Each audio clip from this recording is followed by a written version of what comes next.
Leona is on her way to a client. She is a care worker in the Dunoon area of Argyll. Her company pays her for the time she spends travelling from one client to the next, but that doesn't seem to be the case with all providers. Hi, How are you? Leona. I'm good, thank you. The first client in the morning is in Dunoon, and they're expected 5 minutes later. They're allowed 5 minutes to get from Dunoon to Toward, which is close to 20 minutes journey. Now, they're not paid for the 5 minutes, but what it actually takes them, the 20 minutes, they're not paid for either. If you calculate the real hourly rate, in accordance with the regulations, some people are earning less than £5 an hour. So I wanted to find out how the carers make it work.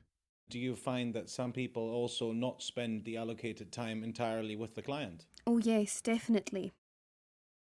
I know myself, sometimes to catch up you might shave maybe 2-3 minutes off if you've done everything that's expected of you in that time. You do go out the door sooner than you're supposed to. How does that make you feel? Guilty. There is no evidence to suggest that Leona's employer is doing anything wrong. Okay, Sheila, I will see you later. Okay, Leona, I'll see you next week at some bye. point. Bye. The other companies working in the area have said that they do allocate sufficient travel time and that they pay their staff for it.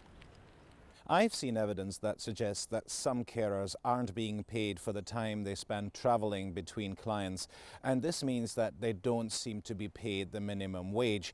I've also seen evidence that suggests that they aren't allocated enough time to travel between houses, and in some cases they aren't given any time at all. Now, the council say they know nothing about this. We haven't seen it. So I would welcome people to bring pay slips, to rotas, to mileage claims, whatever. Bring it to us. But nobody to this date, neither you or anybody else, has done that.